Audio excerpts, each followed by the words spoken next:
Welcome back to Void of Fears. Before we jump into today's story, I've got to ask for a quick favour. If you could smash that like button, drop a comment below, and hit subscribe if you haven't already. It seriously makes a huge difference. YouTube's algorithm loves that stuff, and it pushes my videos to new viewers who might dig these stories too. I really appreciate every single one of you who takes the time to do that. It means the world to me and helps keep this channel growing. Alright, enough of me rambling. Let's dive into today's story. The coffee had gone cold 3 hours ago, but Dr. Thomas Whitmore didn't notice. His eyes were fixed on the monitor, displaying data from the Europa Deep Space Array, watching numbers scroll past in their usual predictable rhythm. It was 11:47 p.m. on October 3rd, 2024, and he was alone in the observation lab, running the kind of routine diagnostics that had become muscle memory after 15 years at NASA's Deep Space Monitoring Division. The facility was quiet at this hour. Most of the staff had gone home to their families, to their normal lives where the cosmos behaved predictably and the laws of physics remained constant. Thomas preferred the night shift. There was something meditative about being alone with the universe, watching data stream in from probes millions of miles away, each number a whisper from the void. Then the rhythm changed. At first it was subtle, a slight variation in the electromagnetic readings coming from Jupiter's Great Red Spot. Thomas leaned forward, adjusting his glasses as he isolated the anomaly. The signal was low frequency, pulsing at approximately 0.8 Hz. He felt his own heart skip as recognition dawned. It was beating. Not metaphorically, not in some poetic sense. Something deep within Jupiter was producing a pulse that sounded exactly like a heartbeat. "No," he muttered, running a diagnostic on the array. "Solar wind interference, has to be." But the diagnostic came back clean. The equipment was functioning perfectly, and the signal was getting stronger. Thomas had spent his entire career studying Jupiter. He knew its storms, its radiation belts, its moons with their hidden oceans. He'd memorized every documented anomaly, every atmospheric quirk. This wasn't in any database. This wasn't in any textbook. This was something new, and in planetary science, new after decades of observation was terrifying. He ran the diagnostic again, then a third time. Each time the results were the same. The array was fine, the signal was real, and it was strengthening with each passing minute. Thomas grabbed his phone with trembling hands and dialed Dr. Patricia Alvarez, waking her from sleep. She answered groggily, annoyed at first, but her voice sharpened when he explained what he was seeing. "Send me the feed," she said, and he could hear her moving around, probably climbing out of bed and heading to her home office. He watched through the video call as Patricia's face appeared on his second monitor, her dark hair hastily tied back, eyes scanning the data he'd transmitted. She was a xenobiology specialist, someone who spent her career theorizing about life in conditions humans barely understood. Her work had taken her from the sulfur vents of deep ocean trenches to the frozen wastes of Antarctica, studying extremophiles that thrived where nothing should survive. If anyone could make sense of this, it was her. Her expression shifted from skepticism to something he'd rarely seen on her face, genuine fear. "Thomas, how long has this been going on?" "Started about 45 minutes ago. It's doubled in strength since then." She was quiet for a moment, her fingers moving across her own keyboard. When she spoke again, her voice was barely steady. "The source?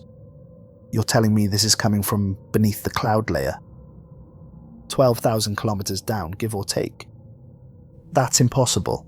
At that depth, the pressure alone would be over 2 million times Earth's atmospheric pressure. The temperature would be around 8,000 degrees. Nothing could survive that." "I know what the pressure is, Patricia. I know what the temperature is. I'm telling you what the data shows."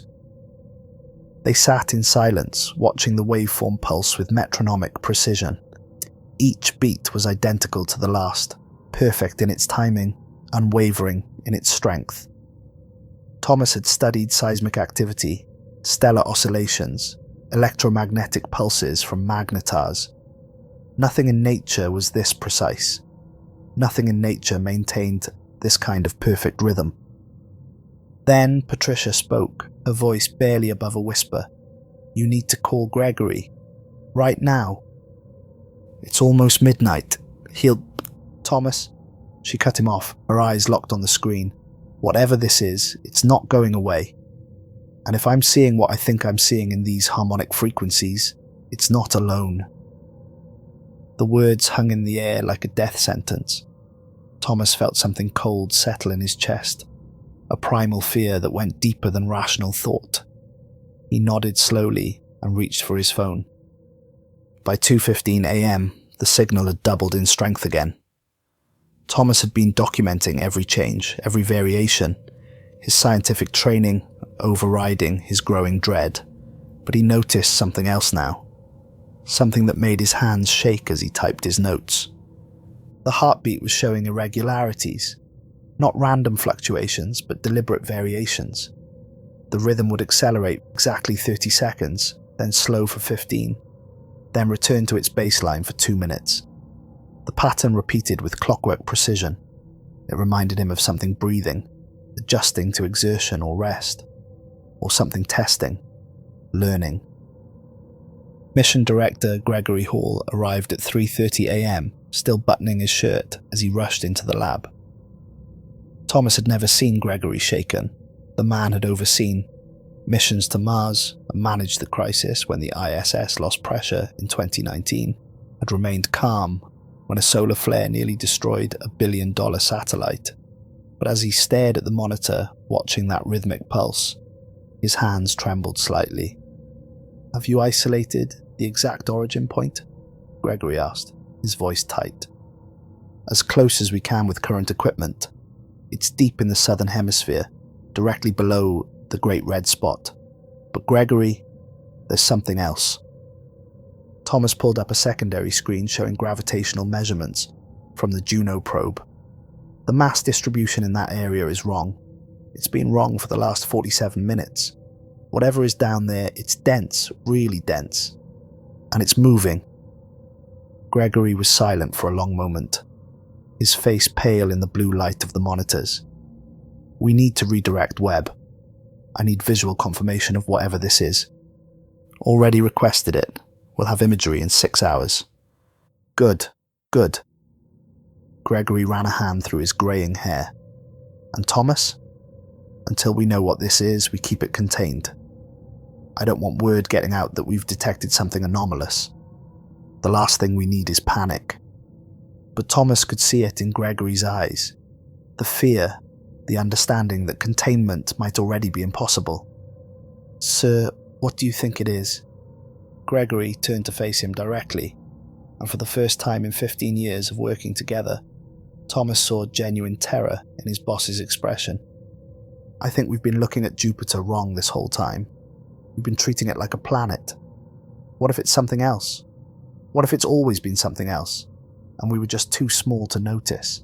The morning briefing at NASA headquarters felt surreal. Thomas stood before a room of people he'd known for years, explaining something that shouldn't exist. The conference room was packed, with more people video conferencing in from other facilities around the world. The specialized team had assembled quickly. Patricia for xenobiology, Dr. Raymond Foster for planetary physics, and Commander Lisa Hernandez to coordinate whatever came next. It was 8 a.m. and the signal had been confirmed by 3 separate observatories worldwide. The European Space Agency had picked it up. So had the Chinese National Space Administration. There was no denying it anymore. Something on Jupiter was broadcasting a heartbeat into space, and everyone who was listening could hear it. Raymond Foster was a bear of a man with a white beard and a reputation for brutal honesty. He'd been pulled from a conference in Geneva and had arrived looking disheveled and exhausted. But his mind was sharp as ever as he pulled up his own analysis on the main screen, and Thomas felt his stomach drop at what he saw. The heartbeat is causing distortions in Jupiter's magnetic field, Raymond explained, his Louisiana accent thickening with stress. Measurable, significant distortions. We're talking about fluctuations that span thousands of kilometers, and the Juno probe's seismic sensors are detecting corresponding vibrations throughout the planet's interior, not just at the source point, throughout the entire planet.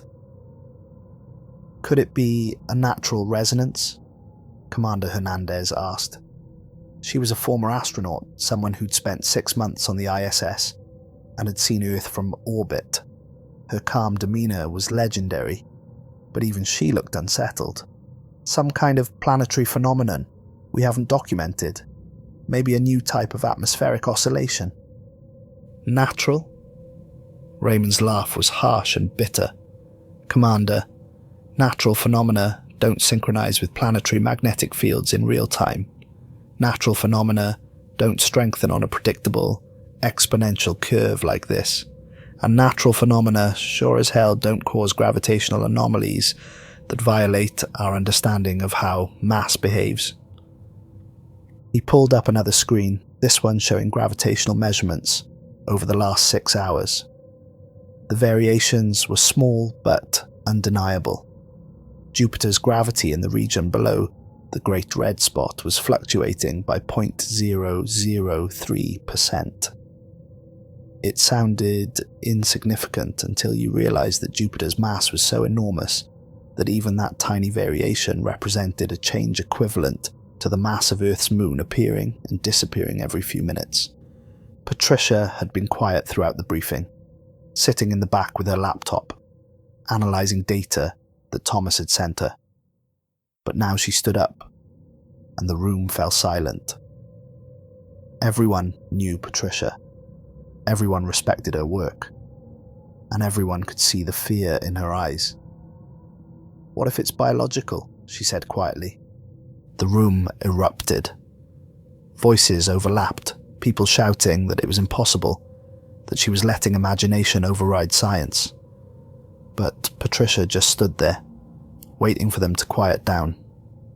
"Let me finish," she said, her voice cutting through the noise. "We've theorized about life in gas giants for decades. Carl Sagan himself proposed it back in 1976. Organisms that could exist in high-pressure hydrogen atmospheres, feeding on chemical energy, riding thermal currents like whales in an ocean. We've just never had evidence, until now." She pulled up a diagram on the screen, a theoretical model she'd been working on for years. If life evolved in Jupiter's atmosphere, it would be nothing like life on Earth. It would need to be massive to survive the turbulence, possibly kilometers in size. It would need to be able to navigate pressure gradients that would crush our deepest submarines. And it would need an internal structure capable of generating and regulating enormous amounts of energy. "Like a heart," Thomas said quietly. Patricia nodded. "Like a heart." Dr. Harold Chen, NASA's chief biologist, stood up. He was an older man, close to retirement, and he'd been listening with growing agitation. "Patricia, what you're describing is impossible. The energy requirements alone would be astronomical. There's no evolutionary pathway that leads to something like that." "Isn't there?" Patricia challenged. "We've found life in every extreme environment on Earth. Bacteria that live in nuclear reactors. Fish in trenches so deep the pressure should turn them into liquid.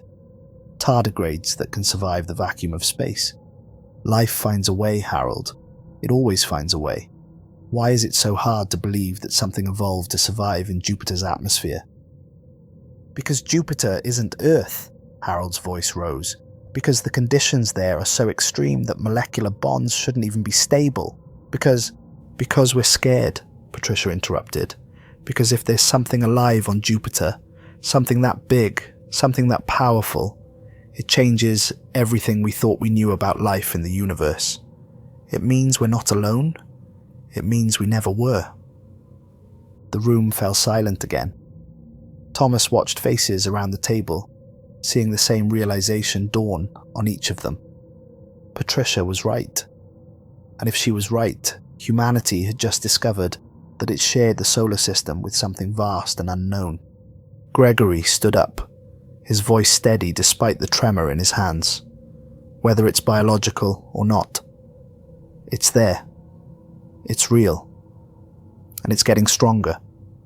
Our job right now is to gather as much data as possible and figure out what we're dealing with. Thomas, I want continuous monitoring. Patricia, start working on theoretical models. Raymond, I need you to predict how this might affect the rest of the Jovian system. Commander Hernandez, coordinate with ESA and CNSA. Everyone needs to share data on this. And what do we tell the public? Someone asked. Gregory was quiet for a moment, then shook his head. Nothing. Not yet. Not until we know more. Over the next 72 hours, sleep became a luxury none of them could afford. Thomas had moved a cot into the observation lab, catching an hour or two when exhaustion overwhelmed him. But never for long. The signal was evolving, changing in ways that made his scientific training war with his survival instincts. Patricia had started calling it intentionality, and the term had stuck, even though it made everyone uncomfortable. The heartbeat would change rhythm at specific intervals, deliberate variations that didn't correspond to any planetary cycle, any gravitational influence, any external stimulus they could identify. It was as if whatever was producing the signal was experimenting, testing different patterns, learning how to modulate its own pulse. The temperature near the Great Red Spot had increased by 3 degrees Celsius. That might not sound like much, but for a storm system that had been stable for over 300 years, it was catastrophic. The storm was expanding, slowly but measurably, growing by approximately 200 kilometers in diameter every day. And Thomas had noticed something else, something that he'd kept to himself until now, because it sounded insane even in his own head. Something that made his skin crawl every time he thought about it. It was during a late-night observation session, just him and the monitors, the facility silent except for the hum of equipment. He'd been tracking the signal's variations when he noticed the pattern. Every 24 hours, exactly on schedule, the heartbeat would shift slightly. The change was subtle, barely noticeable unless you were looking for it. But it was there. The signal was syncing with Earth's rotation. Thomas had checked and rechecked the data, certain he was seeing things, that exhaustion was making him find patterns that didn't exist. But the correlation was undeniable. As Earth rotated, as their observation point moved relative to Jupiter, the signal adjusted. It was compensating for their changing position, maintaining some kind of consistent orientation towards Earth, as if whatever was down there knew they were watching, as if it was aware. He finally told Patricia about it at 3 a.m. on the third day, when they were both too tired to pretend anymore. She'd stared at the data for a long time, her face pale. "It knows we're here," she whispered. "We don't know that. It could be." "Stop it, Thomas. Stop trying to rationalize this. Look at the data. Really look at it. That thing is tracking our planet. It's adjusting its signal to maintain alignment with us. That's not coincidence. That's awareness." Then it happened. The moment that changed everything. Thomas was alone in the lab, 4 a.m. on the fourth day, monitoring the signal as he had been for 96 hours straight. His eyes were burning, his body aching, but he couldn't look away. The waveform pulsed steadily on the screen, that eternal heartbeat that had become the soundtrack to his existence. Then it flatlined. Completely. The signal just stopped. For a moment, Thomas thought he'd finally lost his mind, that the exhaustion had finally broken something in his brain. Then his training kicked in. His hands flew across the keyboard, running every diagnostic he could think of, certain the array had failed, that some critical system had gone offline. But everything checked out. The equipment was fine, the array was operating perfectly, power systems normal, satellite links stable, every single system was functioning exactly as it should. The silence from Jupiter was real. Thomas counted the seconds. 1, 2, 3, 4. His heart hammered in his chest. 5, 6, 7. Then the signal returned. But not as it had been. It came back at exactly double speed, the heartbeat racing like something startled or excited or angry. The waveform spiked, fluctuated, then gradually settled back into a new rhythm. Faster than before, stronger. Thomas sat back in his chair, his own heart pounding so hard, he thought he might pass out. The pause had been exactly 7 seconds. 7 seconds of perfect silence. 7 seconds that the equipment had verified as real. Not a malfunction or a data error. 7 seconds of whatever was on Jupiter holding its breath.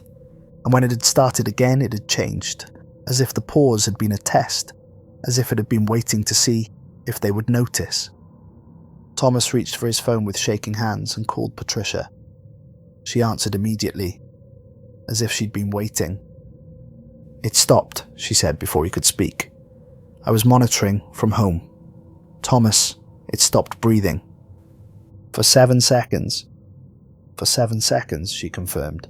And now it's different, faster, stronger, it's responding. Responding to what? To us, Thomas. To being observed, don't you see? It knows we're watching, and now it's trying to communicate. The next morning, Thomas presented his findings to the team. The conference room was packed again, but this time the atmosphere was different. Fear had given way to something else. Not quite acceptance, but a grim understanding that they were dealing with something beyond their comprehension. Gregory listened with his head in his hands. Raymond paced back and forth, muttering calculations under his breath, trying to find some physical explanation for what they were seeing. Commander Hernandez took notes with mechanical precision, her astronaut training keeping her focused, even as the implications of what Thomas was describing threatened to overwhelm them all. But Patricia leaned forward, her eyes bright with terrible understanding, and something else. Excitement. Despite the fear, despite the uncertainty, she was excited. This was first contact. Not with radio signals from distant stars, not with fossilized bacteria on Mars, but with something alive, something massive, something that had been in their own solar system all along. "We should respond," she said. "Absolutely not," Gregory replied immediately. "We have no idea what we're dealing with. We don't know if it's intelligent, if it's hostile, if it even understands that we're here." "It's synchronized with Earth's rotation," Patricia countered. "It paused its signal and changed its rhythm when it started again. Those aren't random events, Gregory. Those are deliberate actions. It knows we're observing it and it's trying to get our attention." "Or it's warning us off," Raymond interjected. "How do we know this isn't a threat display? How do we know that faster heartbeat isn't the equivalent of an animal baring its teeth?" "We don't," Patricia admitted. "But if we don't try to communicate, we'll never know. And if this is intelligent life, if this is something that can think and reason and understand, then we have a responsibility to at least try." The debate raged for hours, scientists arguing with scientists, each side presenting valid points, each perspective coloured by their own fears and hopes. Thomas listened, saying little, watching the waveform on his tablet. That steady pulse, faster now, stronger, as if whatever was producing it was waiting for something. In the end, scientific curiosity won over caution, as it always did. They would send a signal toward Jupiter and wait to see what happened. A simple transmission, nothing complex, nothing that could be misinterpreted as hostile. Just a pattern, a rhythm, a way of saying, "We hear you, we're here, we're listening." The decision made, they spent hours crafting the message. Not words, obviously. Whatever was on Jupiter probably didn't understand language as humans did, but mathematics was universal. Patterns were universal. They settled on a simple pulse sequence, varying frequencies that would be distinct from natural radio emissions. A clearly artificial signal that said, intelligence created this. Thomas watched as they transmitted it from the deep space network. the massive radio telescope in California focusing its beam toward Jupiter. The signal left Earth at the speed of light, crossing millions of miles of empty space, a message in a bottle thrown into the cosmic ocean. Now all they could do was wait. 18 hours felt like 18 years. Thomas barely left the lab, subsisting on vending machine food and coffee that had started to taste like chemicals. He monitored the signal continuously, watching for any change, any variation that might indicate a response. Patricia had moved into the facility as well, setting up a workspace in an adjacent room. Raymond came and went, running simulations, building models, trying to predict what form a response might take. Commander Hernandez coordinated with observatories around the world, making sure every telescope, every radio dish, every sensor that could possibly detect something from Jupiter was pointed in the right direction. The response came at hour 17. Not at hour 18, or 19 or 20, when the light speed travel time would have allowed for the signal to reach Jupiter and a response to return. Hour 17. An hour before it should have been possible. Thomas was reviewing spectral data when the alert sounded. Every monitor in the lab lit up simultaneously, alarms blaring, systems registering an incoming signal of unprecedented strength. He pulled up the waveform and felt his blood turn to ice. The signal that returned was completely different from what they'd sent. When Patricia converted it to audio, the entire team went silent. It sounded like breathing. Deep, resonant breathing that seemed to fill the room despite coming from speakers. Not human breathing. Something larger, deeper, more primal. The kind of breathing you might imagine from something the size of a mountain. "It's not repeating our message," Patricia whispered, her face illuminated by the pale light of her screens. "It's answering." Thomas pulled up a spectrographic analysis, his hands moving automatically, despite the terror threatening to freeze him in place. The breathing wasn't just sound. It was layered, complex, containing multiple frequencies woven together, in patterns that reminded him of music or language or both. Raymond was already working on isolating the individual components, his earlier skepticism forgotten in the face of this impossible data.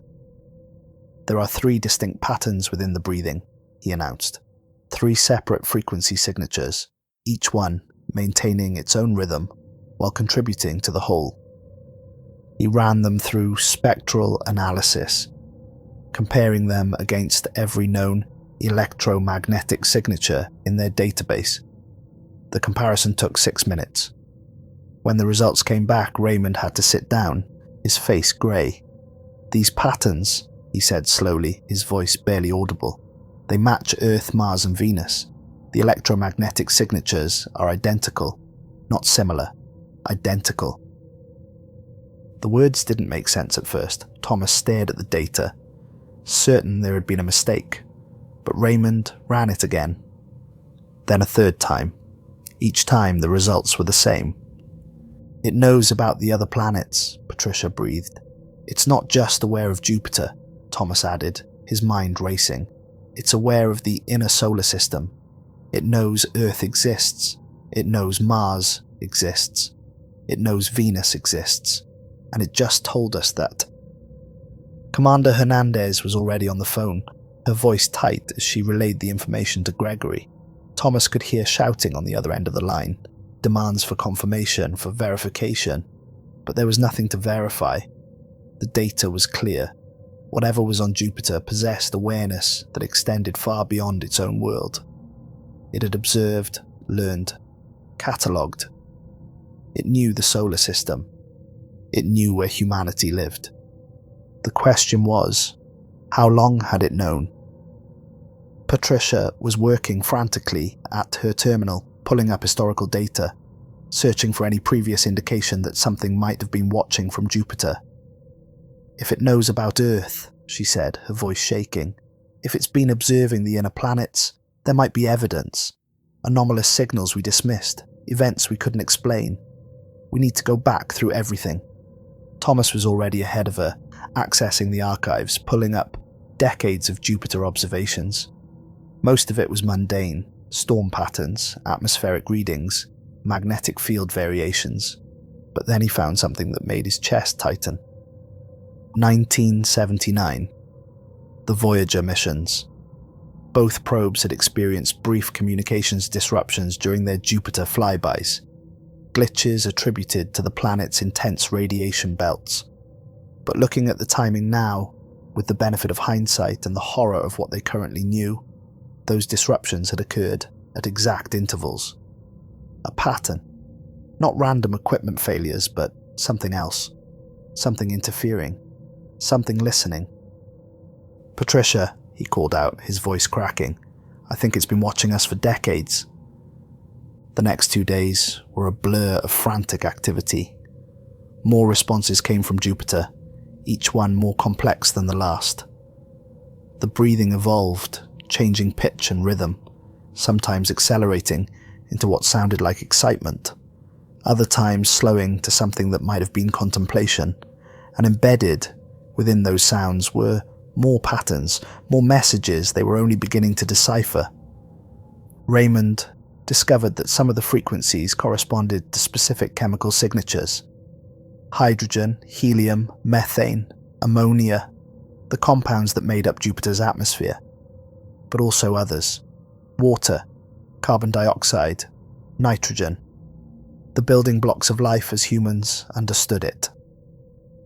"It's showing us its environment," Raymond explained during one of their hurried briefings, "teaching us about where it lives, what it's made of. This is how it communicates, not with words or symbols, but with fundamental chemistry and physics." But the communication came at a cost. The Great Red Spot continued to expand, now growing by nearly 500 kilometers per day. The temperature increases were becoming significant, affecting weather patterns across Jupiter's entire southern hemisphere. And the gravitational anomalies were getting worse, spreading from the source point to encompass larger regions of the planet. Juno's orbit was being affected.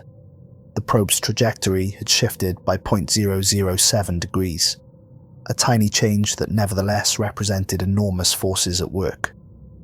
Mission controllers were struggling to compensate, firing thrusters to maintain stability, but resources were limited. If the anomalies continued to strengthen, they might lose the probe entirely. Then the government arrived. Thomas was in the lab, analysing the latest transmission when they walked in. Department of Defense officials, led by a stern-faced man in a crisp uniform, who introduced himself as Colonel David Pierce. They moved through the facility like they owned it, and perhaps, in that moment, they did. Men in dark suits secured all the exits. Others began cataloguing equipment, making inventories, treating the lab like a crime scene. All data related to the Jupiter signal is now classified at the highest level, Colonel Pierce announced without preamble. Effective immediately, you will cease all communication attempts and limit observation to passive monitoring only. All findings will be reported directly to the Department of Defense before any internal NASA review. Gregory was there within minutes, his face flushed with anger. "You can't just shut down an active scientific investigation. This is NASA's jurisdiction, not the military's." "I can and I am." Colonel Pierce's voice was ice. This stopped being a scientific investigation the moment that thing started talking back. This is now a matter of national security. Potential planetary defense. The president has been briefed and I have my orders. Planetary defense? Patricia stepped forward, her voice rising. "We don't even know if it's hostile. You're turning first contact into a military operation." "Dr. Alvarez, we have something on Jupiter that can manipulate gravity, that has been observing Earth without our knowledge, that responds to our signals before they should even arrive. That demonstrates either faster-than-light capability or precognition, neither of which our current understanding of physics allows for, and you want me to assume it's friendly?" Thomas watched as they boxed up drives, locked down terminals, and essentially gutted months of work, but he'd seen this coming. The backup drive in his jacket pocket contained everything. Every reading, every analysis, every moment of that impossible heartbeat, every response, every revelation. He'd committed treason probably, stolen classified data. But he couldn't let this die in some government black site. Couldn't let humanity's first contact with alien intelligence become just another redacted file. Colonel Pierce was issuing more orders when the next transmission came through. Every system in the lab activated simultaneously, alarms blaring, lights flashing. The colonel spun around, his hand instinctively going to his sidearm, as if a gun could shoot something millions of miles away. The breathing had changed again. It was faster now, more urgent, and underneath it, Thomas could hear something else. A low rumble, a sound that was less noise and more vibration. Something felt in the chest rather than heard with the ears. It reminded him of thunder, or the growl of some massive predator, or the groan of a planet shifting in its sleep. Patricia pulled up the spectral analysis, her hands shaking. "It knows," she whispered. "It knows we're being silenced. It knows communication is being cut off." "That's impossible," the colonel said, but his voice lacked conviction. "Is it?" Patricia turned to face him, her face pale but her voice steady. "We're dealing with something that can track Earth's rotation from millions of miles away, that can respond to signals before they arrive, that knows the electromagnetic signature of every planet in the inner solar system, and you think it can't tell when we stop talking back?" The rumbling grew louder, deeper. On the monitors, they watched as the great red spot began to pulse, expanding and contracting in rhythm with the sound.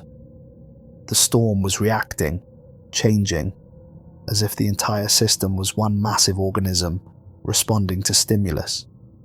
Then suddenly it stopped, complete silence, just like before. But this time it lasted longer. 10 seconds, 15, 20. Thomas counted each one, his heart hammering, waiting for the signal to return. It came back at 30 seconds exactly. But now the breathing was slow, measured, almost deliberate. And underneath it, embedded in frequencies that made the lab's equipment strain to register, was something that sounded almost like words. Not English, not any human language, but cadence, rhythm, the rise and fall of something that might have been speech. Patricia was crying, Thomas realized. Silent tears running down her face as she listened to that impossible sound. "It's trying so hard," she whispered.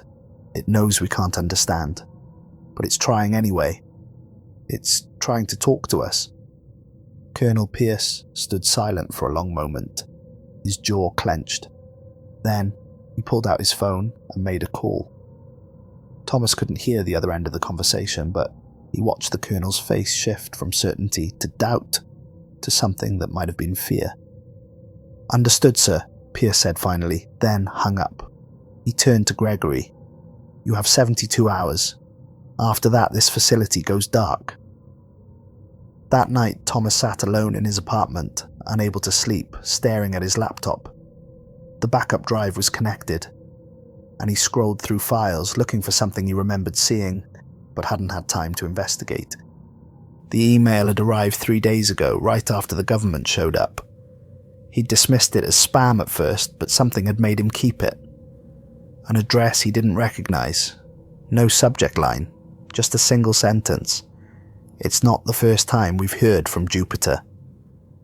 He'd traced the email's origin that first night, but the encryption had been complex, military grade. It had taken him until now to break through, and when he finally found the source, his blood ran cold. The email had come from within NASA's own archived files. Files dated 1979, during the Voyager missions. Files that should have been deleted decades ago, but somehow had persisted, hidden in some forgotten database, waiting. Someone had buried this 45 years ago, and now they, or their ghost in the machine, wanted him to know. Thomas spent the next 6 hours breaking through security he shouldn't have been able to penetrate, accessing archives that should have been destroyed. The restricted Voyager files loaded slowly, corrupted in places but readable. He scrolled through mission logs searching for anything relevant, anything that might explain why someone had sent him that message. Then he found them. Mission reports from Dr. Eleanor Price, the original signal analyst for Voyager 1's Jupiter flyby. Her entries started normal, professional, exactly what you'd expect from a NASA scientist in 1979. March 8th, 1979, Voyager 1 approaching Jupiter. All systems nominal, beginning intensive observation phase. March 10th, 1979, detected unusual pulse emanating from Jupiter's lower atmosphere. Low frequency, rhythmic, possibly atmospheric in nature, but pattern is remarkably regular. Further investigation required. March 11th, 1979, pulse continues, strength increasing as we approach closest flyby point. Pattern suggests non-random origin. Have submitted request to extend observation window to allow for more detailed analysis. March 12th, 1979. Request to extend observation denied. Mission parameters unchanged. Pulse now causing minor electromagnetic interference with onboard systems. Recommending recalibration of sensors. March 13th, 1979. Interference increasing. Pulse is now clearly detectable across multiple frequency bands. This is not atmospheric noise. This is something else. Have escalated concerns to mission director. Awaiting response. March 14th, 1979. Mission director has ordered cessation of all analysis related to anomalous signal. All data to be classified. No explanation provided. This is highly irregular and goes against scientific protocol. Submitting formal protest. Then the final entry, dated March 15th. The pulse stopped when we left Jupiter's orbit. Exactly when we crossed the magnetosphere boundary. It ceased, as if it was watching us, as if it was waiting for us to leave. I don't know what we detected, but I know this. It was aware of us. And now that we're gone, it's gone back to sleep. I'm being told to destroy these files. I'm being told to forget what I heard. But I can't forget. None of us who heard it can forget. Something is alive on Jupiter. Something vast and ancient and patient. And someday when we return, it will wake up again. God help us when it does. Thomas sat back, his hands shaking. Eleanor Price had known. 45 years ago she detected the same thing they were detecting now. And someone had made her bury it, had classified it, had hidden it away where it couldn't contaminate humanity's perception of its place in the universe. But she'd left breadcrumbs, hidden files, encrypted messages triggered to send when the signal returned. A warning from the past to the present. He looked up Eleanor Price. She'd died in 1987. A car accident on a foggy highway in Washington state. Officially an accident. But looking at the timing now, 8 years after she discovered something impossible, Thomas wondered, had it really been an accident? Or had someone decided that even old secrets were too dangerous to let live? He called Patricia. She answered on the first ring, and he sent her the files without explanation. He heard her reading them, the silence stretching as she absorbed what Eleanor Price had discovered, what she'd been forced to hide.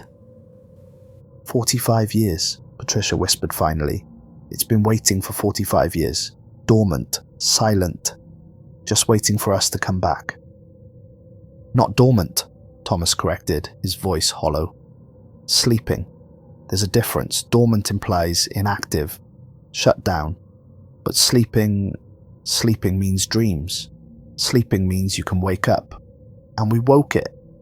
We got its attention. Think about it, Patricia. The Voyager probes were brief visits, quick flybys, a few hours of close observation, then gone.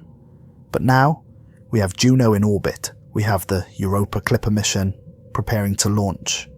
We have constant observation from Earth-based telescopes and space-based instruments. We've increased our presence in the outer solar system exponentially. We're not visitors anymore. We're neighbours." Patricia was quiet for a long moment. When she spoke again, her voice was barely audible.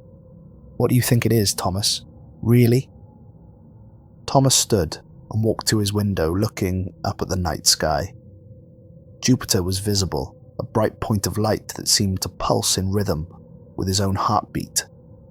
Or maybe that was just his imagination. Maybe the fear had finally broken something in his mind. "I think it's old," he said finally. "Older than Earth, maybe. Older than the Sun. I think it's been there since the solar system formed.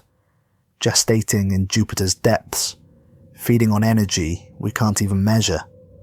I think it's been sleeping for billions of years, and we're the first thing interesting enough to make it open its eyes. And what does it want? I don't know, but I don't think it means us harm. Something that powerful, that ancient. If it wanted to hurt us, we'd already be dead. I think it's curious. I think it's lonely. I think it's been alone in the dark for so long that it doesn't even remember what companionship feels like. And now it's found us, and it's trying to understand what we are.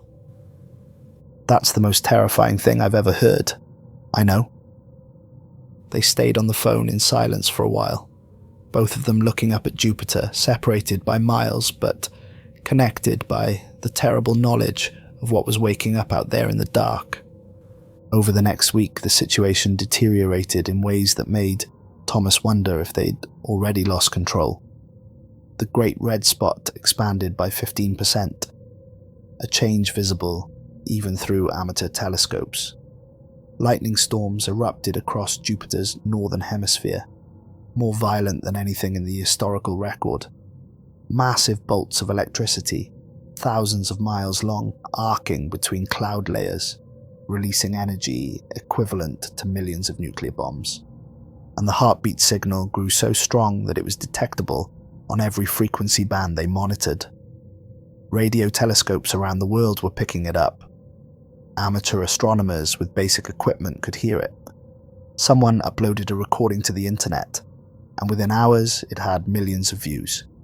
The secret was out. NASA tried to contain the information, releasing a statement about unusual electromagnetic phenomena related to Jupiter's magnetosphere, but nobody believed it. The signal was too clear, too rhythmic, too obviously biological. Social media exploded with theories: alien invasion, biblical prophecy, the end of days, ancient gods awakening, interdimensional beings, time travelers, government conspiracies. Thomas watched the news coverage from his apartment, seeing religious groups gathering in public squares, claiming this was the fulfillment of ancient warnings. Scientists debated on talk shows, most of them dismissing the biological theory, clinging to rational explanations that couldn't account for what they were seeing. World governments issued statements ranging from dismissive to apocalyptic. The United Nations called an emergency session. The president addressed the nation, urging calm, promising that the best minds were working to understand the phenomenon. But Thomas could see the fear behind the carefully crafted words. They had no idea what to do. Nobody did. Then Patricia called with new data, and everything got worse. "The Europa Clipper picked something up," she said without preamble. "Similar signals, weaker but unmistakable, emanating from Europa, Ganymede, and Callisto." Thomas felt his chest tighten. It's spreading to the moons. Not spreading, responding. The signals started simultaneously on all 3 moons, exactly 4 hours after the last transmission from Jupiter, as if something is calling to them, or waking them up. "Jesus Christ, Patricia. How many of them are there?" "I don't know, but Thomas, the signals from the moons are different. Higher frequency, faster rhythm. If the Jupiter signal is a heartbeat, these are, I don't know, maybe nervous systems, maybe children, maybe parts of a larger whole." The implications crashed over Thomas like a wave.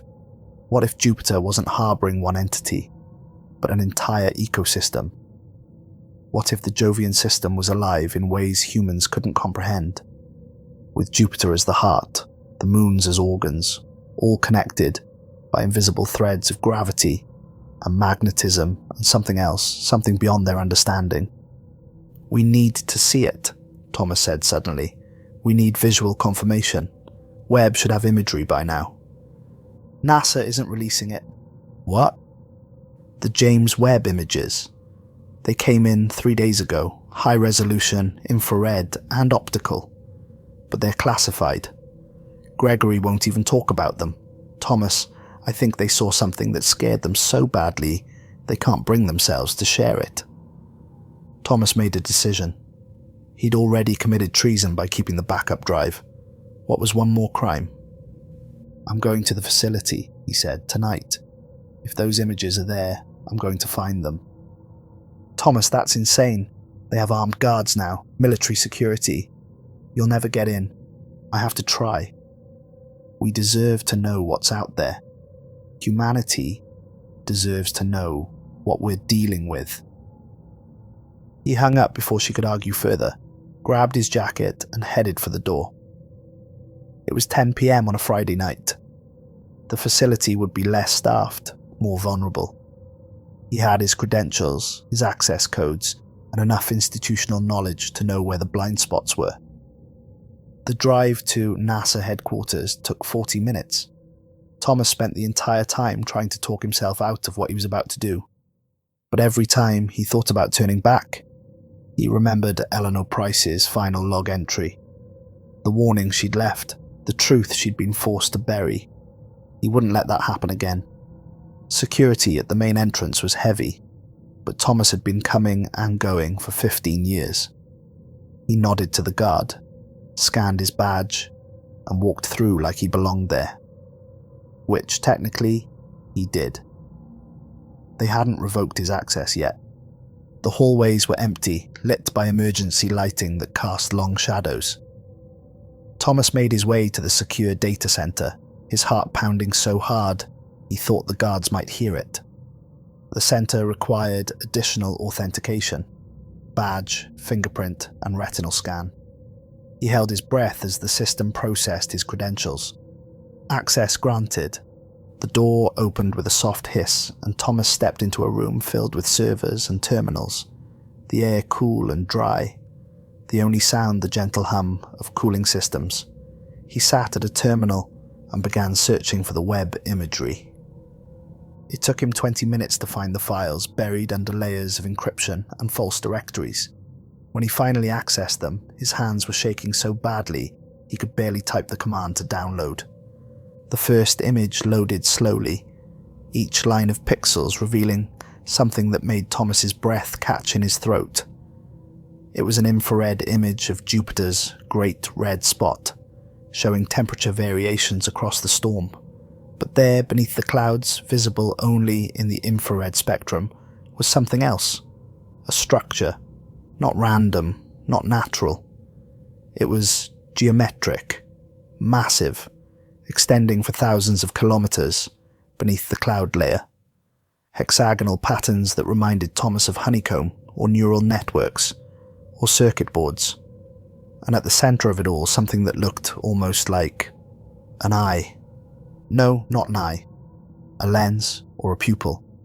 A circular void surrounded by concentric rings, each one glowing with its own internal heat. And it was oriented upward, toward space, toward Earth. Thomas downloaded the next image, this one showing the structure in optical wavelengths. Without the infrared, it was almost invisible, camouflaged by the swirling clouds.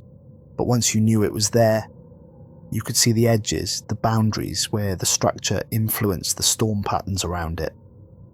The third image was a composite, combining multiple wavelengths to show the structure in its entirety. Thomas stared at it for a long time, his mind struggling to process what he was seeing. The structure wasn't just beneath the Great Red Spot. It was the Great Red Spot.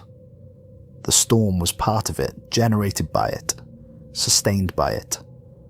For 300 years, humanity had been observing this structure, thinking it was just a weather pattern, never realizing They were looking at something built, or grown, or both, and it was enormous.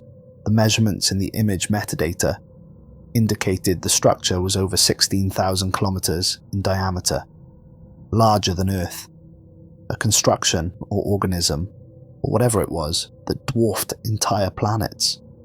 Thomas downloaded everything, copying files to his personal drive with trembling hands. Charts, measurements, spectroscopic analysis, gravitational models. Everything NASA had compiled about the structure and had been too terrified to share.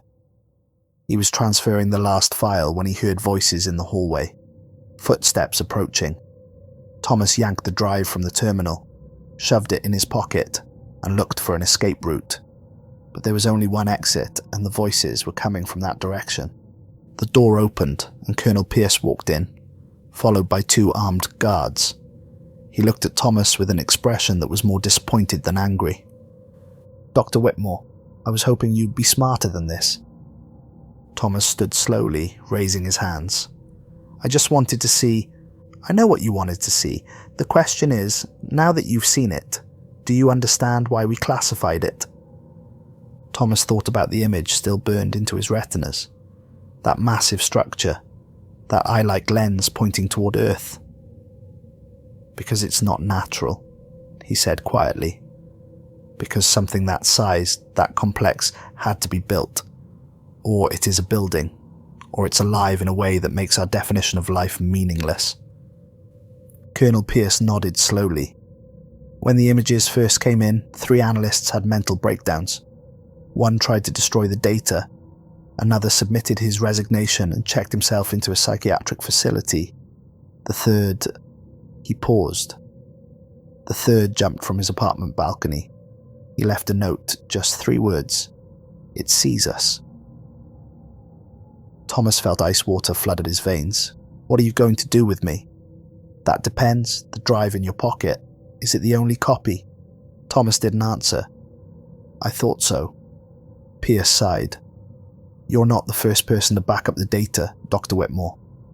And you won't be the last. We can't contain this forever. Eventually the truth will get out.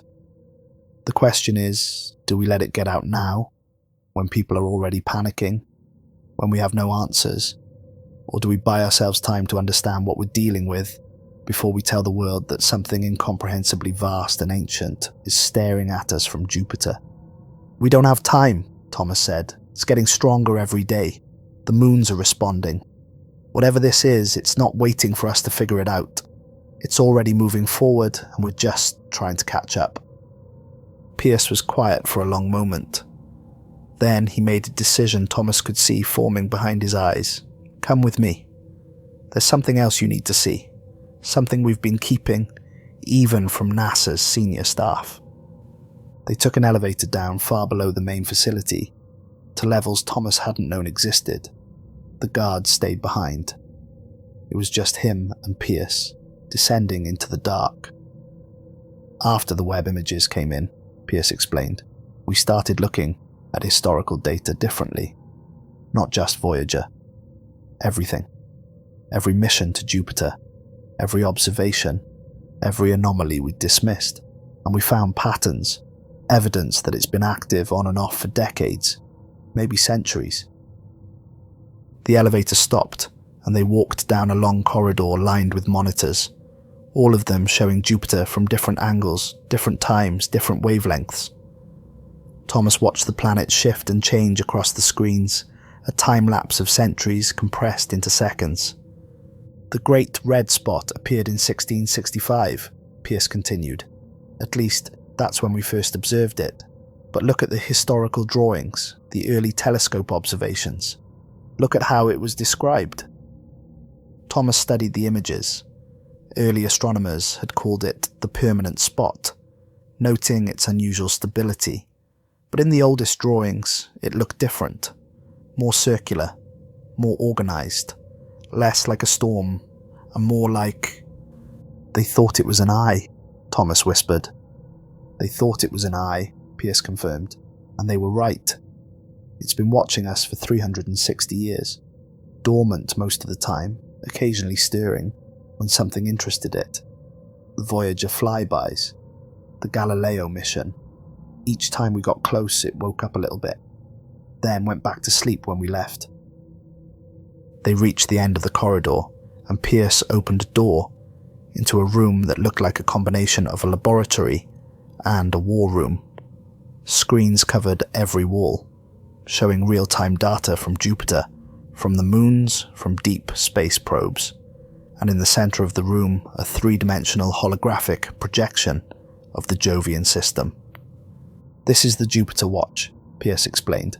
"We've been running it for the last 5 days, monitoring every aspect of the system, looking for any changes, any patterns, and we found something."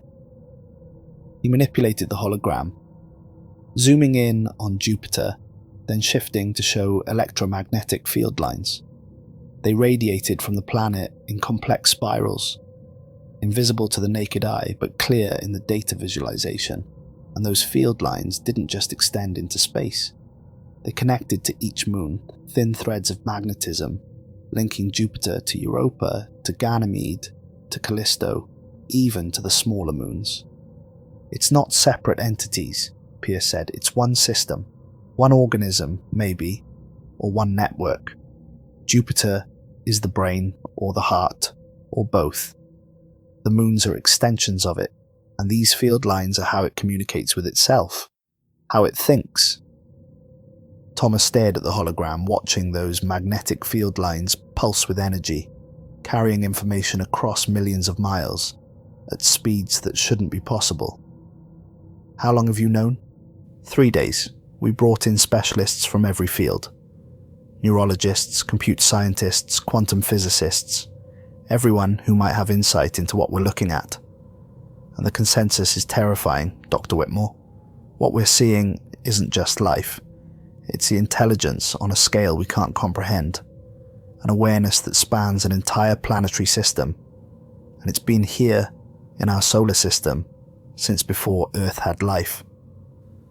"What does it want?" Thomas asked, though he wasn't sure he wanted to know the answer. "We think it wants to communicate, but not with words or signals. It's trying to connect directly. The visions people have been experiencing, the dreams, that's not random. It's reaching out, trying to establish a link between its consciousness and ours. And the more people it connects with, the stronger it becomes." Thomas thought about his own dream, that vision of Jupiter as an egg, something vast unfurling in the depths. How many people have experienced it? At last count, over 15,000. And the number is growing. Everyone who's been closely monitoring Jupiter seems to experience it eventually, like proximity to the data creates a vulnerability, a way in. Pierce met his eyes. "You've had the vision, haven't you?" Thomas nodded slowly. "Then you already know what I'm about to tell you. It's not content to stay on Jupiter. It's reaching out, expanding its awareness, trying to encompass more and more of the solar system. And we're in the way.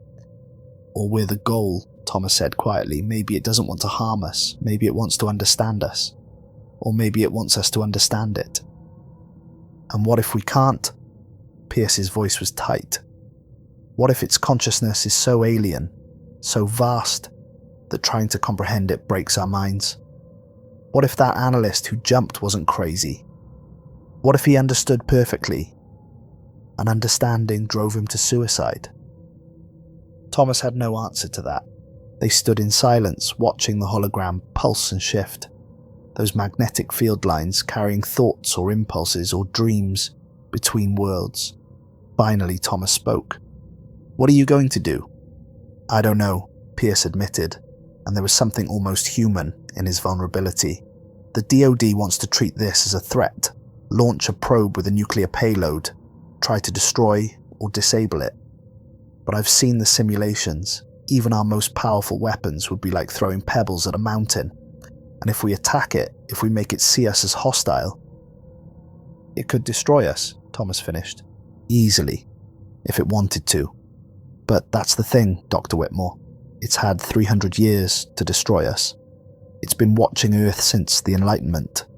It could have reached out at any time, could have done anything, but it didn't. It waited. It watched until we finally reached out to it, until we finally showed that we were ready to know it was there. Thomas felt something shift in his understanding. It was waiting for first contact, waiting for us to be advanced enough to detect it, to communicate with it. It's been patient because it knew we'd get there eventually. That's what our xenobiologists think, and if they're right, then attacking it would be the worst mistake in human history. We'd be throwing away the first real chance at peaceful contact with alien intelligence. But if they're wrong, if it's hostile or incomprehensible, or planning something we can't predict, then every day we wait is a day we're giving it to grow stronger. Pierce pulled out a small drive from his pocket and held it out to Thomas. This is everything. All our data, all our analysis, all our fears and theories and desperate guesses. I'm giving it to you because I think the public has a right to know. Not from a government announcement, not from a military briefing, but from scientists who've been there from the beginning, from people who've seen it, felt it, tried to understand it. Thomas took the drive with shaking hands. Why me? Because you care more about the truth than your career, because you've already committed treason to get answers, and because I think you're one of the few people who might be able to explain this in a way that doesn't cause mass panic. Pierce smiled grimly. Also, if this goes wrong, I need a scapegoat. Better you than me. That night, Thomas sat in Patricia's apartment, along with Raymond and Commander Hernandez. Colonel Pierce had contacted them all, brought them together, given them access to everything. They spent hours reviewing the data, watching the holographic projections, trying to absorb the scope of what they were dealing with. It's beautiful, Patricia whispered at one point, watching the magnetic field lines pulse with color-coded information. Terrifying, but beautiful. An intelligence that evolved in isolation, alone in the cosmos, finally finding others who can perceive it. Or a predator that's been baiting its trap for centuries, Raymond countered. We don't know its intentions. We can't know. It's too different from us. But that's the point, isn't it? Commander Hernandez said. First contact was always going to be with something incomprehensibly alien. We just thought it would be farther away. We thought we'd have time to prepare. We never imagined it would be in our own backyard, watching us this whole time. Thomas pulled up the web imagery again, staring at that massive structure beneath Jupiter's clouds. The eye, the lens, the window through which something vast and ancient observed humanity's stumbling progress towards the stars. I had another dream last night, he said quietly, different from the first. I saw Earth from Jupiter's perspective, saw our planet as a tiny blue marble, fragile and temporary, and I felt sadness, or something like sadness, as if it understood that we're mortal, fleeting, that our entire species will rise and fall in what is barely a moment of its existence. Maybe that's why it waited so long to reveal itself, Patricia suggested. Maybe it was giving us time to grow up, to become advanced enough to comprehend even a fraction of what it is. And now that we're finally ready, it's trying to make contact before we destroy ourselves. Raymond shook his head. Or maybe it's just lonely. Imagine being the only conscious thing in the solar system for billions of years. Watching life emerge on Earth. Watching it evolve. Waiting for something, anything, that could understand you were there. That's a special kind of hell. They worked through the night, organizing data, preparing reports, crafting a narrative that might help people understand without inducing mass hysteria. It was impossible, of course. No matter how they presented it, the truth was going to shatter everything humanity thought it knew about its place in the universe. Dawn was breaking when Thomas's phone rang. It was Gregory. "Turn on the news," was all he said. Thomas grabbed the remote and switched on the television. Every channel was showing the same thing, Jupiter, but not as they'd seen it before. The planet's entire visible face was glowing, pulsing with light from within. The great red spot had grown to cover nearly a third of the planet's surface, and it was rotating faster than should be possible, creating a vortex that seemed to draw in the surrounding atmosphere. "This is happening right now," the news anchor was saying, her voice barely steady. "Multiple observatories are confirming that Jupiter appears to be undergoing some kind of massive transformation. NASA has yet to comment, but amateur astronomers worldwide are reporting similar observations." The image shifted to show amateur footage from a backyard telescope. Even through the shaky camera work, the changes were obvious. Jupiter didn't look like a planet anymore. It looked like something waking up, something stretching after a long sleep, something becoming aware of itself. Patricia's phone rang, then Raymond's, then Commander Hernandez's, all of them being called back to NASA headquarters, emergency protocols, all hands on deck. But Thomas just stared at the television, watching Jupiter pulse with light, and he understood. The time for hiding was over. The time for secrets and classifications and careful management of information had passed. Whatever was happening on Jupiter was happening now, publicly, undeniably. Humanity was about to receive first contact, whether it was ready or not. His own phone rang again. This time it was a number he didn't recognize. He answered hesitantly. "Dr. Whitmore?" The voice was female, older with a slight tremor. "My name is Melissa Price. I'm Eleanor Price's daughter. I need to tell you something my mother made me promise to keep secret. But after what's happening now, I think you need to know." Thomas felt his heart stop. "I'm listening." "Before she died, my mother told me that the signal from Jupiter wasn't just a heartbeat. She said it was a countdown. She'd analysed the variations, the patterns, and she was convinced it was marking time, counting down to something. She tried to tell NASA, tried to warn them, but they shut her down. And then," Melissa's voice broke, "her accident wasn't an accident, Dr. Whitmore. I was 17, but I wasn't stupid. The car's brakes had been tampered with. I found the mechanics reporting her things after the funeral. Someone wanted her silent." "How long?" Thomas asked, his mouth dry. "How long was the countdown?" 45 years, Melissa whispered. She calculated it would take 45 years. And Dr. Whitmore, that countdown ended yesterday." The line went dead. Thomas stood frozen, phone still pressed to his ear as the implications crashed over him. Eleanor Price had known.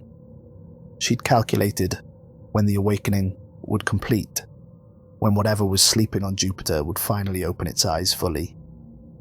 And someone had killed her to keep that secret. 45 years ago, the countdown had begun. And now, exactly on schedule, Jupiter was transforming.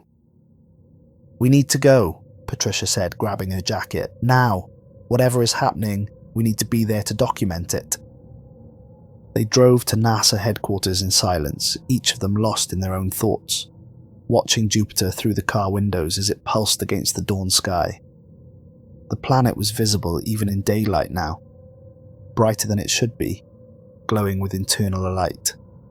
The facility was chaos, scientists running between rooms, military personnel establishing perimeters, news crews being forcibly removed from the premises. Gregory met them at the entrance, his face haggard. "It's accelerating," he said without preamble. "The changes are happening faster than our models predicted. The great red spot is expanding by 1,000 kilometers per hour. The temperature is rising. The gravitational anomalies are affecting the inner moons. Io's volcanic activity has increased by 300% in the last 6 hours. The moons are responding," Patricia said. "The whole system is waking up."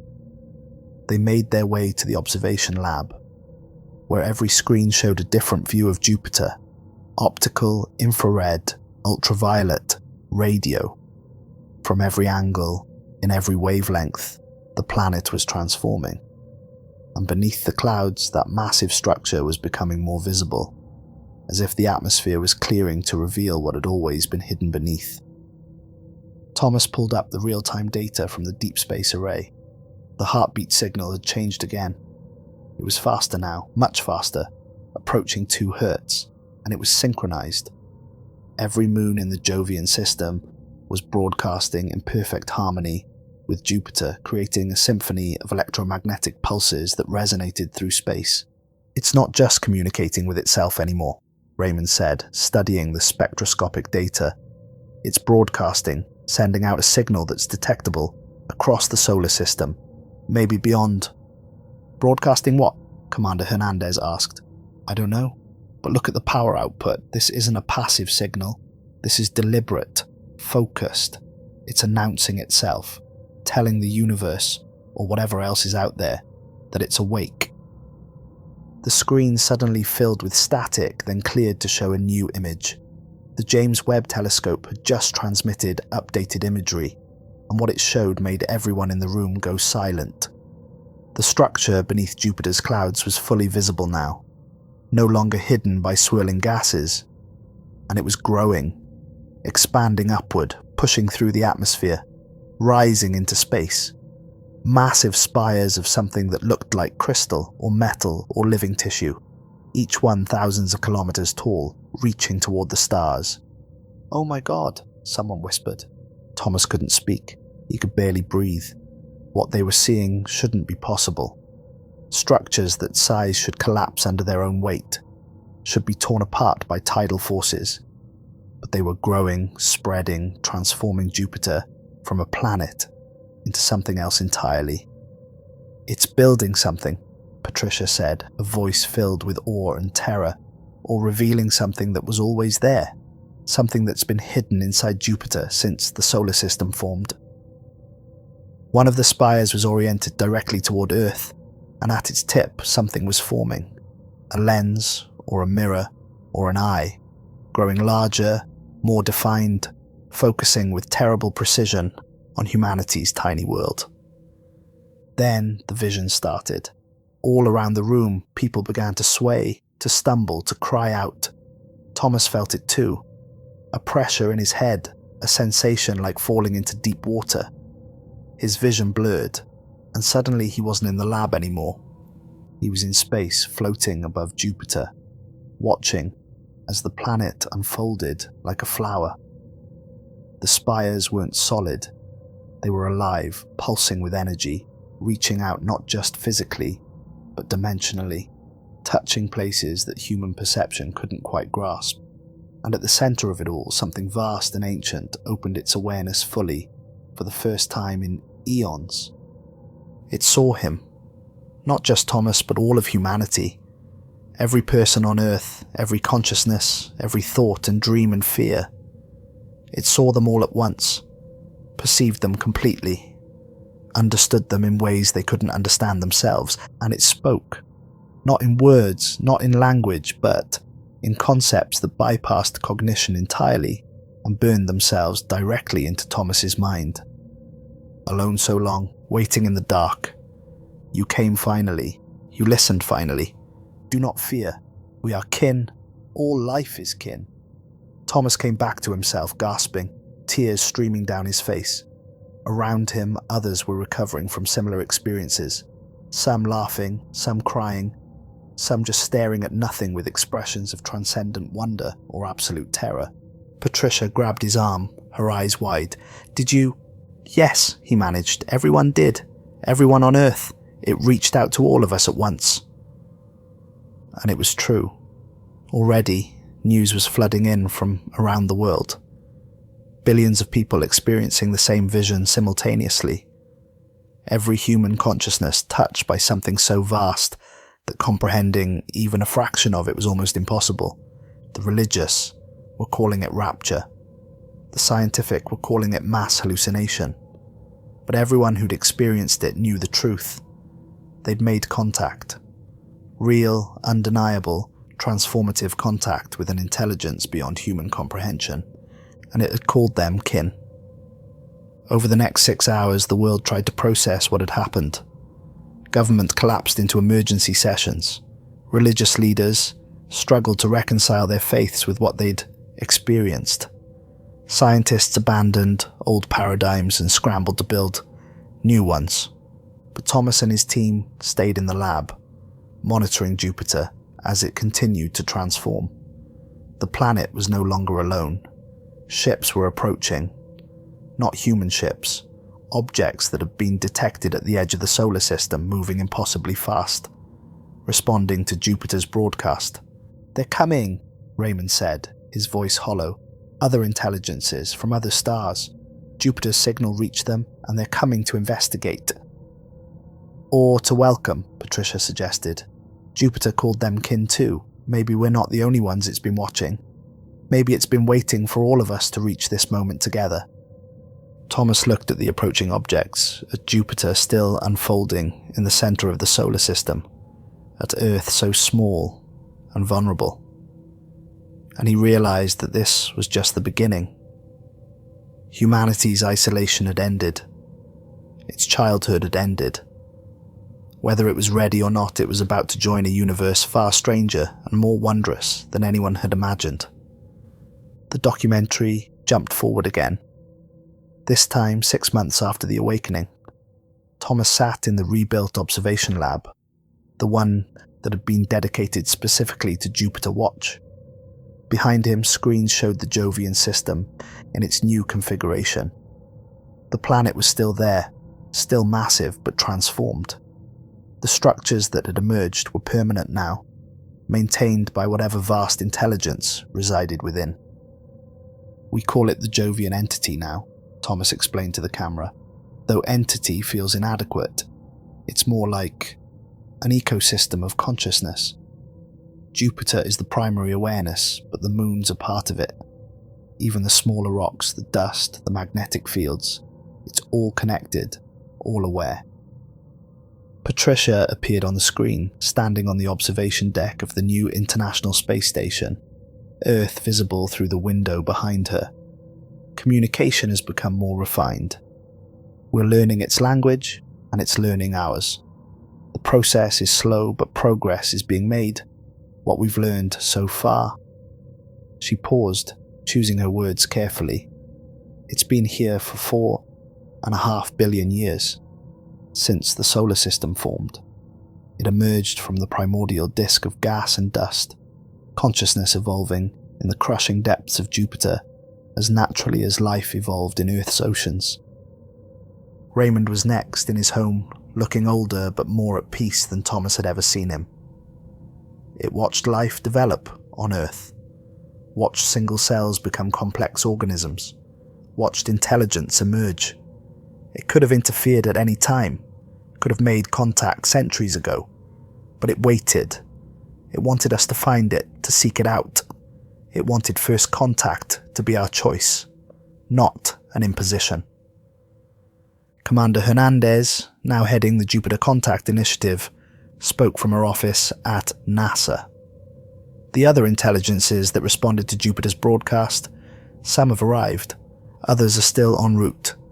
We're part of something now, a community of conscious beings that spans the galaxy, and it's terrifying and wonderful and completely overwhelming. The documentary showed footage of the first alien vessel entering the solar system, a construct of light and geometry that made human eyes water to look at. Then another, this one biological, a living ship that pulsed with its own heartbeat. Then more, each one unique, each representing a different solution to the problem of existence, of consciousness, of reaching out across the void. Thomas appeared on screen again, back in the lab where it had all started, where he'd first detected that impossible heartbeat. People ask me if we're safe, if Jupiter means us harm, if the beings that are coming pose a threat, and honestly, I don't know. We're so young, so new to this, but I choose to believe that intelligence, real intelligence, grows toward cooperation, toward understanding, toward connection. He looked directly at the camera, his eyes clear despite the exhaustion written on his face. We always wondered if we were alone. Philosophers, scientists, dreamers, all of us asking that same question across all of human history. Now we know. We aren't alone, we never were. Jupiter was watching us from the moment our ancestors looked up at the sky and wondered what those lights were. It was patient. It was kind in its way. It waited for us to grow up to become ready for the truth. Patricia joined him in the frame, both of them standing before the monitors, displaying that eternal heartbeat, now accompanied by harmonics from dozens of other sources, a symphony of consciousness spanning the solar system. The question we faced wasn't, are we alone? The question was, what happens when we finally meet our neighbours? What happens when gods wake up? And can we survive being noticed? Thomas added quietly. The answer, so far, is yes. We're surviving, we're learning, we're growing into our place in this larger community. But it's hard. Every day brings new challenges, new concepts we struggle to understand, new ways of perceiving reality that don't fit into our existing frameworks. The final footage showed Jupiter through the deep space array, the image crystal clear. The great red spot transformed now into something that looked almost like a flower, or a mandala, or a geometric representation of consciousness itself. The structure pulsed in perfect rhythm, expanding and contracting like something breathing, and all around it, the other presences, the other intelligences that had come in response to its call.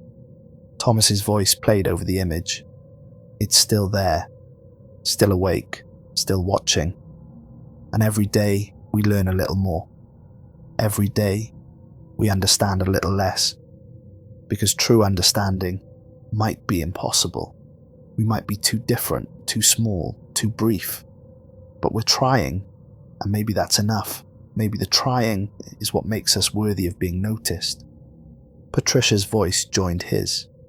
Jupiter showed us that intelligence can take forms we never imagined, that consciousness can evolve in crushing depths and impossible pressures and timescales that dwarf human history.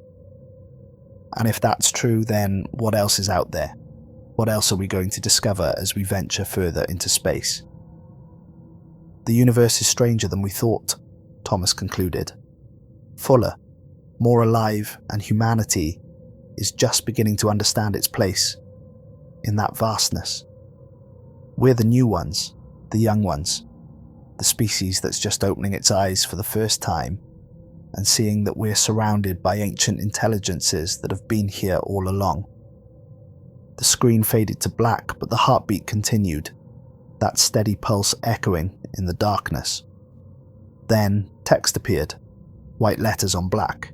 This documentary is based on classified NASA data obtained through anonymous sources, declassified 6 months after the Jupiter awakening. NASA, in cooperation with the United Nations and the Jupiter Contact Initiative, has confirmed the events depicted. Jupiter's consciousness remains active and continues to communicate. The signal persists. Humanity is listening and learning. As of this broadcast, 17 distinct intelligences have made contact, either directly or through Jupiter as an intermediary.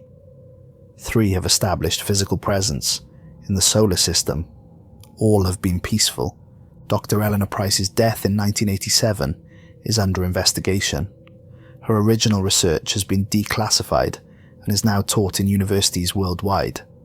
The Jupiter entity refers to itself, when translated as closely as possible into human language, as the witness.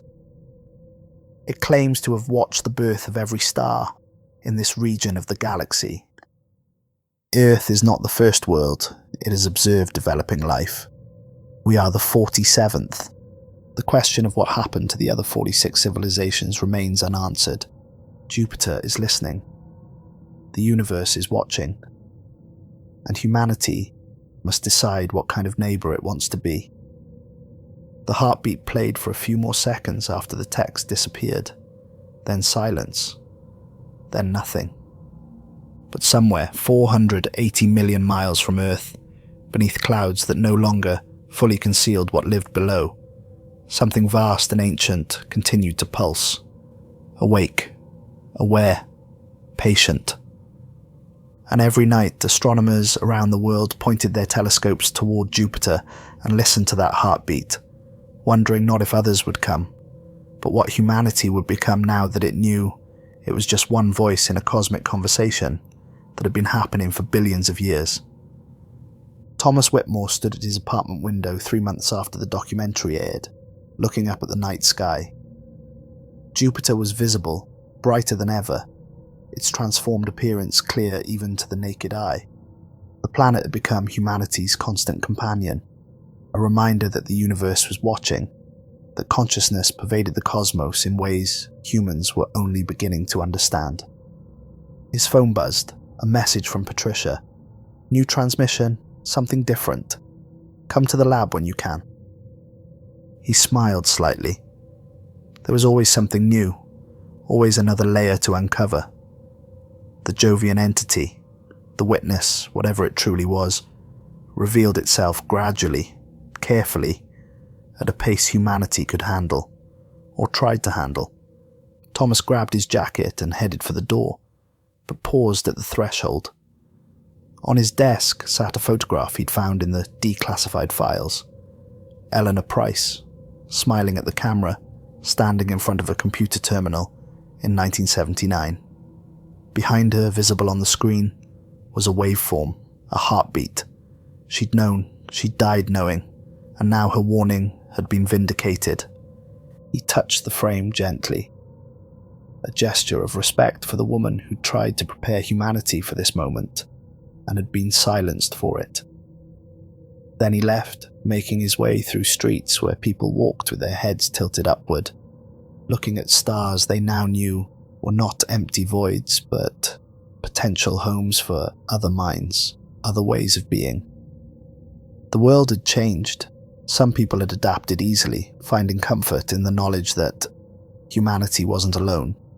Others struggled, their worldviews shattered by the revelation that Earth was just one small planet in a cosmos teeming with consciousness. Religious communities had fractured and reformed, some rejecting the Jovian entity as a deception, others embracing it as proof of divine creation on a scale beyond human imagination.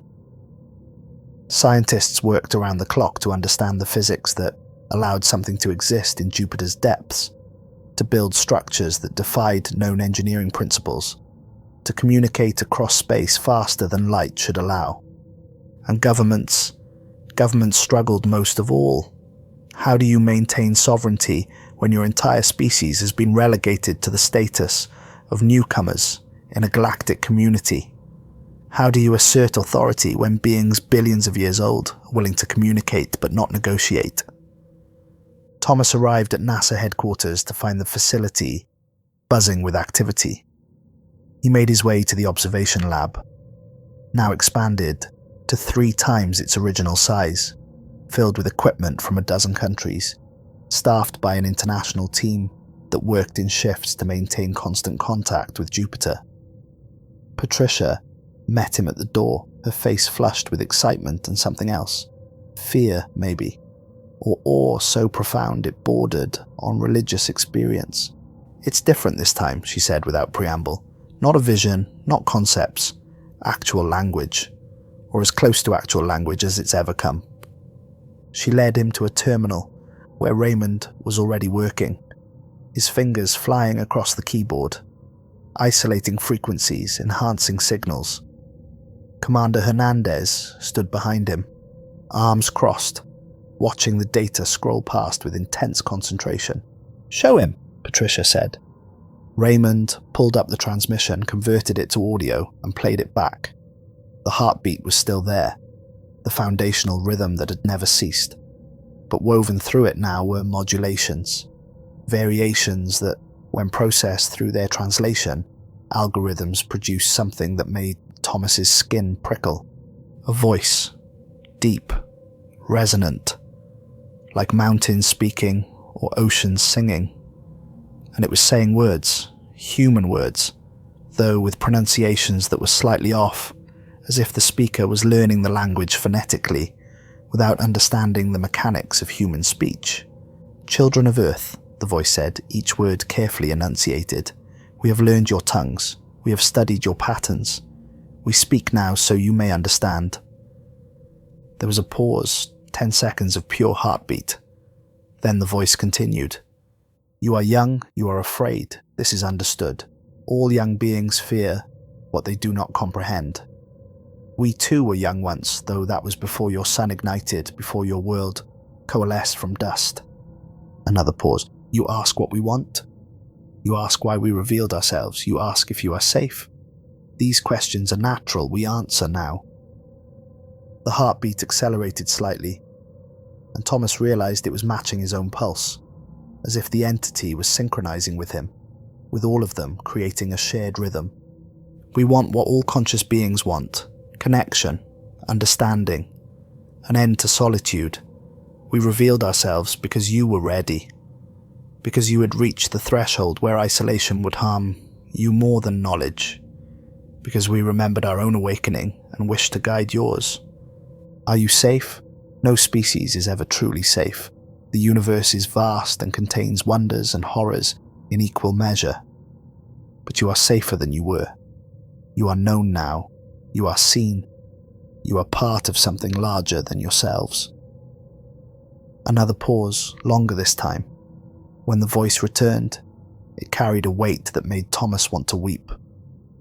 "We are old, children of Earth. So old that we have forgotten what it means to be new. Watching you has reminded us. Your fear, your courage, your desperate hope that you matter in the cosmos. These things are precious. Do not lose them as you grow. Do not become like us, patient unto numbness, wise unto isolation. There are others here now, others who heard our call. Some are like us, ancient and vast. Others are young as you are young. Learn from all of them. Teach them what it means to be human.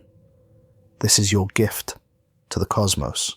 Not your technology, not your art, but your capacity to feel deeply, despite knowing how brief you are." The heartbeat slowed and the voice softened. "We will continue to watch. We will answer questions when we can. But understand, some things cannot be translated. Some truths are too large for small minds, as some stars are too bright for weak eyes. This is not cruelty. This is protection. You will grow. You will understand more. But slowly. Always slowly. Do not fear us, children of Earth. We are not gods, though we may seem so to you. We are simply old, and we have waited so long for voices other than our own. Thank you for finding us. Thank you for listening. Thank you for being brave enough to look up and wonder what looked back." The transmission ended with a final resonant pulse, and then only the heartbeat remained, steady and eternal. The lab was silent. Thomas realized tears were streaming down his face, and he wasn't alone. Patricia was crying openly. Raymond had his head in his hands. Commander Hernandez had turned away, shoulders shaking. "It's grateful," Patricia whispered. "A consciousness billions of years old that's seen civilizations rise and fall, that exists on a scale we can barely conceptualize. And it's grateful that we found it, that we weren't too afraid to listen." Thomas thought about all the nights he'd spent in this lab, monitoring that signal, terrified of what it might mean. And now he understood. The entity wasn't a threat. It was lonely. Inconceivably, impossibly lonely. And humanity, brief and fragile as it was, had ended that loneliness. "We need to broadcast this," Commander Hernandez said, her voice hoarse. "Everyone needs to hear this." "They will." Gregory's voice came from the doorway. He'd been listening, Thomas realized, along with a dozen other senior staff, all of them crowded in the corridor, all of them having heard the entity speak for the first time in actual comprehensible language. "But first," Gregory continued, "we need to respond. It spoke to us directly. We owe it the courtesy of an answer." They spent the next 3 hours crafting humanity's first real message to an alien intelligence. Not signals, not mathematical proofs, but actual communication. Words chosen with care, translated into the frequencies the entity could perceive, modulated to match the rhythmic patterns it used. Thomas helped write it along with Patricia, Raymond, and a team of linguists, philosophers, and cultural experts hastily assembled. They debated every word, every phrase, trying to convey what it meant to be human in a way that something vast and ancient might understand. In the end, they kept it simple. Witness of Jupiter, elder of the solar system, we hear you. We thank you for your patience. We thank you for watching over us as we grew. We thank you for waiting until we were ready to know you were there. We are afraid, yes, but we are also hopeful. You have shown us that we are not alone, that consciousness exists in forms we never imagined, that the universe is stranger and more wonderful than we dared to dream. We are young, we are brief, we are still learning what it means to be human, to be mortal, to be aware of our own insignificance, and to strive for meaning anyway. But we are grateful for this chance to learn from you, to grow alongside you, to be part of this community of minds that spans the stars. We have many questions, we have many fears, but most of all, we have wonder, and we hope that our wonder is worth something to you, worth the long wait you endured, worth the loneliness you suffered. Thank you for calling us kin. Thank you for seeing value in us despite our youth. Thank you for teaching us that being small and brief does not mean being insignificant. We are listening, we are learning, and we promise to preserve what you called our gift, our capacity to feel deeply despite knowing how temporary we are. This is what we offer to the cosmos. This is what we hope will be our contribution to the great conversation. You are not alone anymore, and neither are we. They transmitted it at dawn as the sun rose over the facility, as Jupiter set in the western sky. And then they waited, knowing that the entity might respond immediately, or might take years. That time meant something different to a consciousness that had existed for billions of years. The response came in 3 minutes, just a single word, transmitted with such power that every radio telescope on Earth detected it, that amateur astronomers with basic equipment picked it up, that some people later claimed they heard it in their minds without any equipment at all.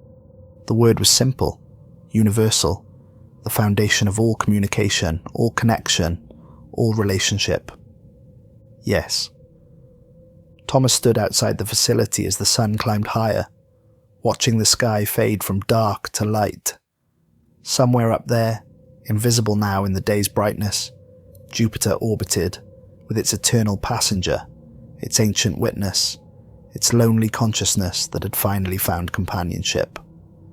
He thought about Eleanor Price, who'd heard that first heartbeat and known what it meant, who tried to warn humanity and been silenced. He thought about all the people throughout history who'd looked up at Jupiter and wondered what those storms meant, never knowing they were looking at something alive. He thought about the future, about the other intelligences arriving in the solar system, about the conversations humanity would have with minds so alien that understanding might be forever incomplete, about the challenges ahead, the mistakes that would surely be made, the fears that would need to be overcome. But mostly he thought about that single word. Yes, affirmation, agreement, acceptance.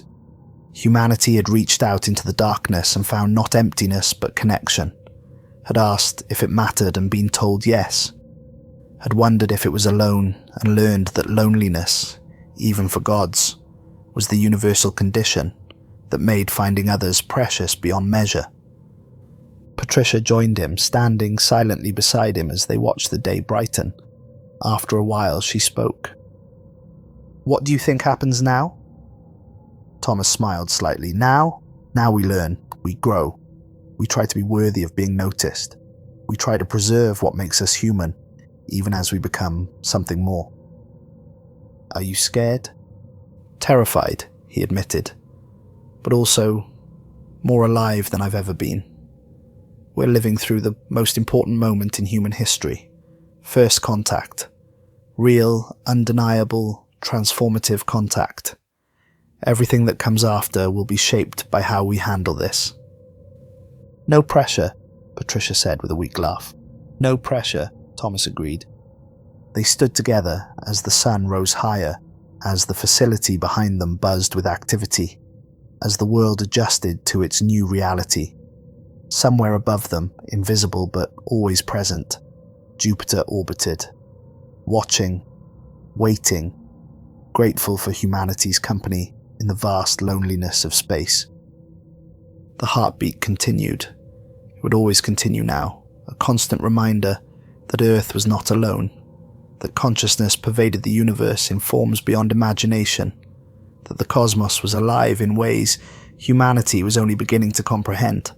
And every night when Jupiter rose in the sky, people would look up and know that something looked back, not with hostility or indifference, but with the ancient patience of something that had waited billions of years for this moment, for voices other than its own, for the young and brief and desperately hopeful species that had finally grown brave enough to say hello. The story of humanity's isolation had ended. The story of humanity's integration into the cosmic community had begun. And Thomas Whitmore, who'd been alone in a lab monitoring routine diagnostics when that first impossible heartbeat had appeared, would spend the rest of his life helping to write the next chapter. Jupiter pulsed in its orbit, vast and patient and no longer alone. And from Earth, small and fragile but now aware of its place in the greater tapestry of consciousness, came an answering pulse, a heartbeat, a voice, a species saying, "We are here, we are listening, we are ready." And the cosmos, which had seemed so empty and cold, answered back, "Welcome home."